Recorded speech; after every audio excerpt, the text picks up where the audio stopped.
मैं हूँ राज परमार। मेरा गैरेज बहुत टाइम बाद एक वीडियो लेके आ रहा हूँ, जो कि पैशन बाइक हमारे पास आई है। सर्विस इसकी सर्विस किस तरह से होती है तो किस तरह से करवानी चाहिए मैं आपको बताता हूँ। पहले बात आती है फिल्टर की। तो फिल्टर हमने इसका खोल के देखा था, ये ख़राब फिल्टर है। आपको लग रहा होगा ये सही है, नया है, कस्टमर को यही लगता है, मगर ये फ़िल्टर ख़राब है।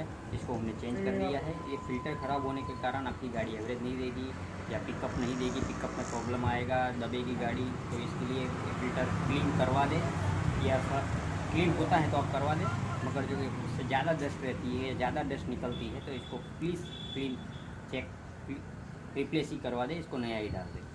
तो दूसरी बात आती है, हमने इसका पीछे का व्हील खोल के पूरा क्लीन कर दिया है। ये लाइनर है, इसको हमने क्लीन कर दिया। लाइनर सही थे तो हमने इसको क्लीन करके ग्रीस यूज करके बीडिंग में ग्रीस लगा के इसको फिट कर दिया है।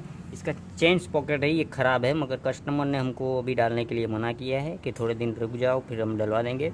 इसके अंदर आते हैं ड्रम रबड़। ड्रम रबड़ जो आते हैं वो ख़राब इसमें थे, ज़्यादा प्ले थी। ज़्यादा प्ले होने के कारण चेन झटके ज़्यादा लेती है। तो हमने इसके ड्रम रबड़ ऐसे आते हैं, ये साइन के हैं, मगर इसके पैसन के अलग आते हैं। तो ये ड्रम रबड़ क्या होता है कि कड़क हो जाने के कारण क्या होता है, प्ले हो जाती है या ख़राब हो जाते हैं बहुत टाइम होने के बाद। तो इसको हमने चेंज कर दिया है। दूसरी बात आती है इसकी wire, clutch wire, accelerator wire, brake wire. तो इसका एक्सीलेटर वायर ख़राब था तो हमने इसको चेंज कर दिया है। क्लच वायर थोड़ा जाम था इसका, तो हमने इसको राउस करके इसको लूज़ कर दिया है। दूसरी बात ब्रेक वायर आते हैं, ब्रेक वायर इसका सही है, मगर इसको हमने भी क्लीन कर दिया है। तीसरी बात आती है इसमें स्टीयरिंग क्या होता है, कभी कभी जाम होने के कारण या प्ले होने के कारण इसका स्टीयरिंग का क्या होता है, कभी इसमें प्ले होती है तो गड्ढे में पड़ती है तो गाड़ी स्टीयरिंग आवाज़ करता है। तो इसके लिए प्ले होती है तो इसकी प्ले निकलवा दें, या कस्टमर मैकेनिक को बोलते हैं कि इसका चेक कर दें। और दूसरी कारण होता है इसका स्टीयरिंग जाम होता है। तो स्टीयरिंग ये देखिए अभी इसमें जाम है, ये हमने चक्कर लगाया तो ये स्टीयरिंग क्या होता था कि टर्न लेते हैं तो एक साइड गाड़ी चली जाती थी। स्टीयरिंग जाम है, जो फ्री होना चाहिए वो नहीं, वो हम कर देंगे, फ्री करना अभी बाकी है।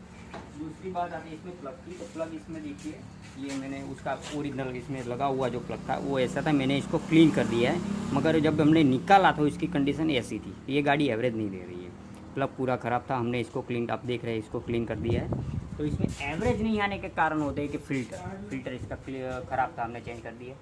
इसका कार्बोरेटर में बहुत धूल मिट्टी थी, पेट्रोल लीक हो रहा था, तो हमने इसको क्लीन करके ना बोन लगा के इसको फिट कर दिया है। तो तीसरी बात आती है इसके टैपिट इसको चेक करना होता है। शायद इसका क्या होता है, कई बार टैपिट एक टाइट होता है, इनलेट या आउटलेट, तो इसमें क्या होता है, टैपिट टाइट होने के कारण एवरेज नहीं दे पा रही है गाड़ी, स्लो में नहीं चलती है। स्लो हम जब एवरेज सेट करते हैं तो गाड़ी स्लो में नहीं रहती है, बार बार बंद हो जाती है, ऐसा प्रॉब्लम होता है। सर्विस में दूसरी बात आती है जो इसके इंजन के फाउंडेशन बोल्ट है, इसको चेक करना होता है, क्योंकि कई बार वाइब्रेशन के कारण ये लूज़ हो जाते हैं। तो इसको सही चेक करके सही करके इसको टाइट करना है। ये इंजन के बोल्ट है, ये सब बोल्ट है, ये सब देखना है। ये साइलेंसर के बोल्ट है, कभी लूज़ हो जाते हैं तो इसको टाइट करना है। पीछे के ये जब सब बोल्ट है, स्पॉकर के ये सब, तो इसको चेक करके उसको टाइट करते हैं। और सब ये सर्विस में काम होता है। तो इसका ऑयल चेंज हमने कर दिया है, तो थोड़ा काम अभी इसमें बाकी है। तो आपको वीडियो अच्छा लगे तो प्लीज़ लाइक करें और शेयर करिए हमारे चैनल योर मैकेनिक चैनल को। और आपको ज़्यादा कुछ अच्छी वीडियो चाहिए तो प्लीज़ मुझे कमेंट करें और लाइक करें, फिर ज़्यादा अच्छी वीडियो बना के आपको भेजूँ, तो प्लीज़ कमेंट करें।